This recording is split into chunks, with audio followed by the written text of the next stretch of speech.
You know, for a while, I just like stood in one place and I kept spinning the camera around because like of this music, and I was like so happy because we're back and all. Yeah, like that alternate timeline. I just couldn't take it. Oh, and I didn't realize it until we finally got back. Finally. The name Prescott may not mean much to you or to those outside the edges of a small coastal Oregon town, but this is a name that means quite a bit in Arcadia Bay, a quaint town seemingly stuck in time. Once home to prosperous fishing and tourism industry, the town has seen much better paydays, despite the local success of the prestigious Blackwell Academy and its football and swimming teams, the Bigfoots and the Otters. Environmental changes to the area have reduced the amount of fish and other sea life, resulting in a stagnant economy and limited tourism. Oddly, the Prescotts have managed to keep their business interests quite profitable. In fact, they're behind an expensive, exclusive housing development known as Pan Estates, to be built into the deep forest near Blackwell Academy. Local Native American groups have already filed various motions against the development, citing widespread destruction of tribal lands and natural resources. It said continued on next page, but there wasn't a next page, really. Even Holmes and Watson didn't use every piece of information. Yeah. Now, there's some things I kind of want to say, but I'm not really sure if I should. And we can take a photo. Here's the thing with the window. And yeah, there was like an entire hour of that alternate timeline. And there are no photos. So, like, I'm expecting most of the photos for this chapter or episode to be really close to each other. Because really, we only have like 2 hours left in it. See, normally I take 3. Magazine. That's my Chloe. Bad Girl's Guide to Guns. And it doesn't say girl with an I, it's 2 R's. That's great.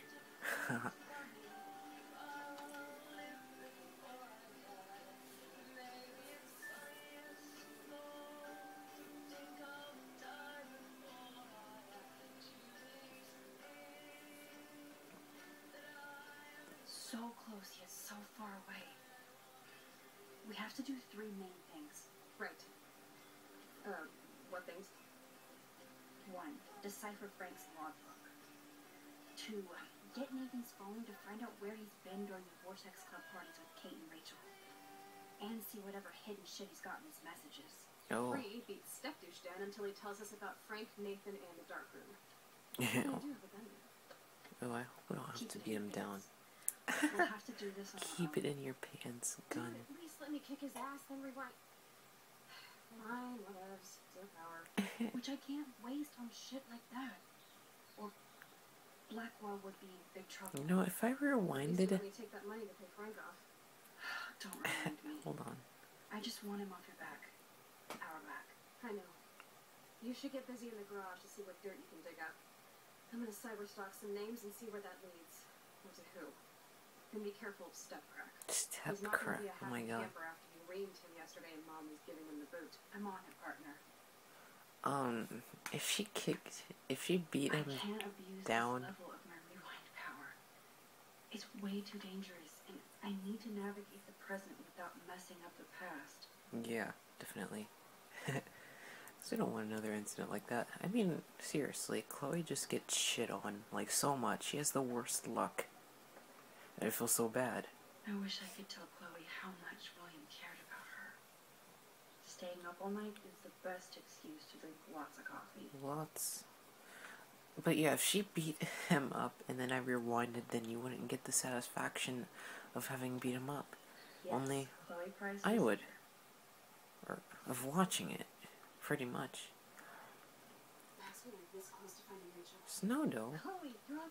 That Snowdo always makes me think of William and Chloe. Oh, so it's always been there? Huh. Email.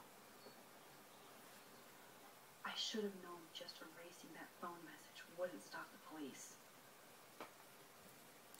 Miss Price, is Officer Anderson Barry, since we have your contact info on file here. We'd like you to come by to the station on Monday morning, approximately 8 a.m. Answer a few questions about any information regarding recent break-in at Blackwell, and the fact that your car is identified in the parking lot around the same time. Oh boy. Well, I hope she has a good enough lie to come up with. I'm so sorry, William.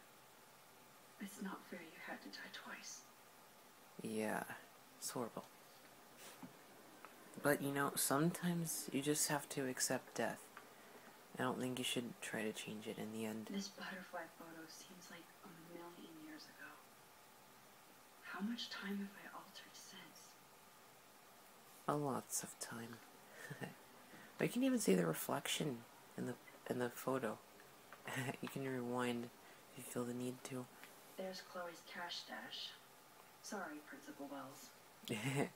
And also, yeah, our journal is not empty with a single page. Let's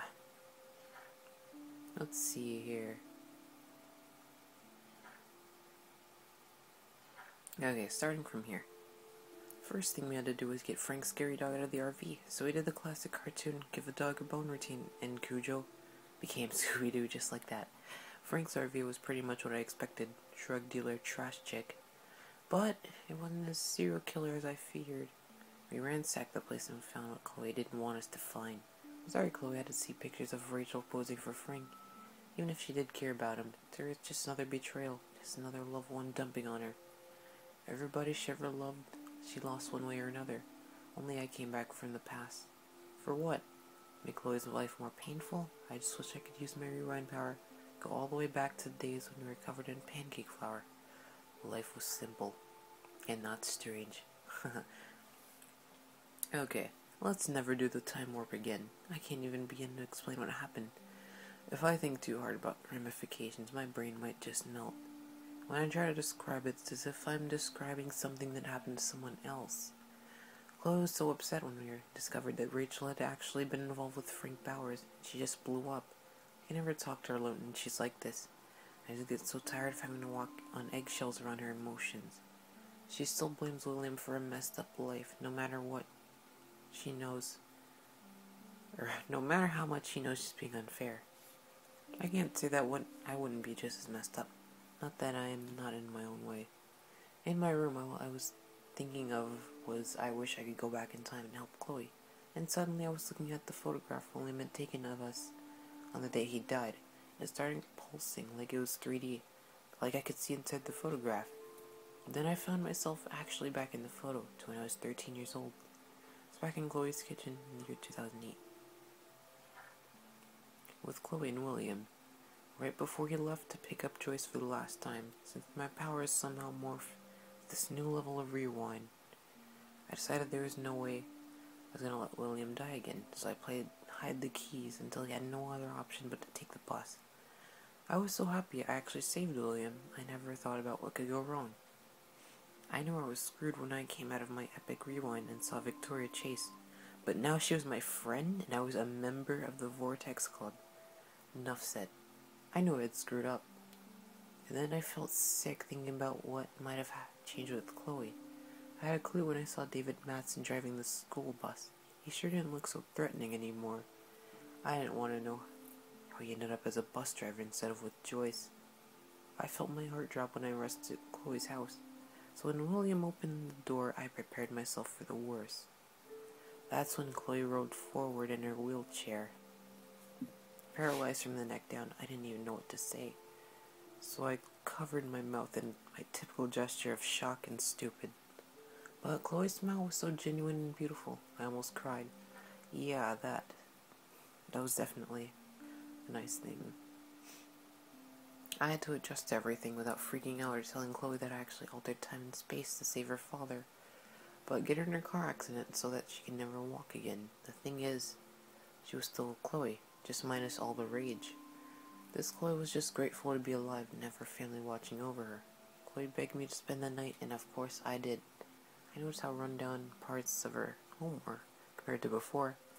I saw the incredible expensive equipment that Chloe now requires, including her new garage room. Sorry, David. Even though I felt awful and disconnected, Chloe was just so bubbly and excited to hang out with me again, especially since I flaked on her pretty hardcore after her accident. Even in an alternate universe, I am a shitty friend.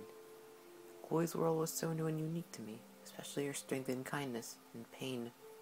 She needed a whole pharmacy to get through the day. I didn't feel sorry for her. I felt in awe with her attitude. This Chloe didn't blame anyone for her condition, even though she had the right. We strolled down the beach and saw the beach whales that it proved something bad was happening in both realities. And then Chloe asked me to put her to sleep. The accident left her body pretty much broken.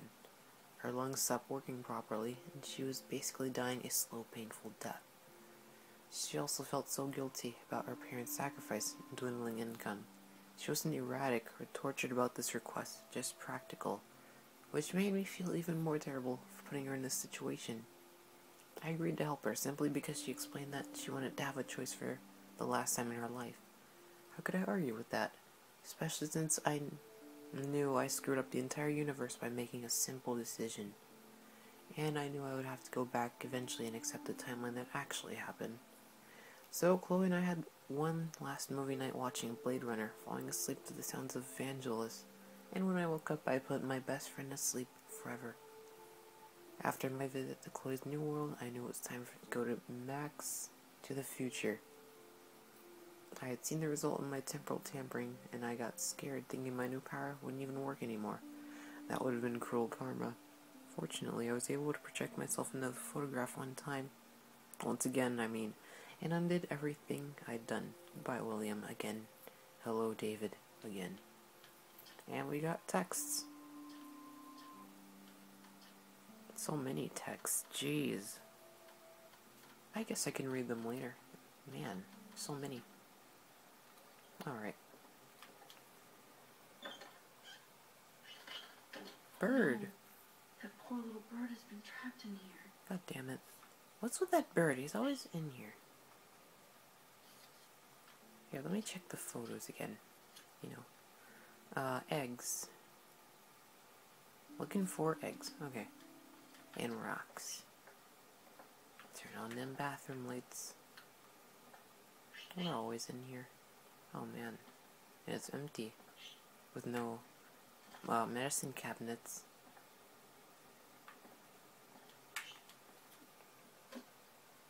Oh, that blue dye makes me so happy. It means the real Chloe is back. With me. Yep. Use the sink. God damn it, Max. You don't need to wash your face. Last time I wanted to splash some water on my face. My whole life changed. Yeah. It did. Alright, Mr. Bird. I can scare you.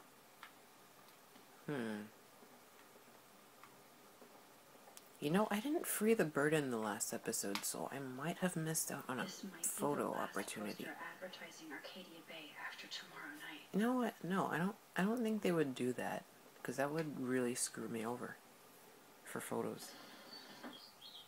I don't know.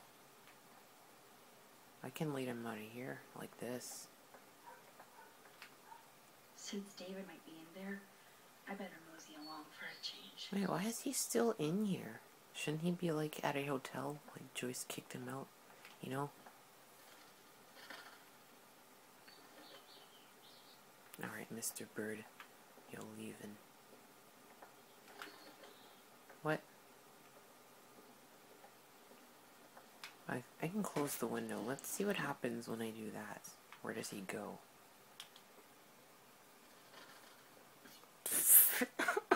Oh shit! Poor thing. Oh my god, I'm sorry. Okay, I'll open the window. I won't let the bird die. I'm not cruel. Even though I laughed. Fly, be free.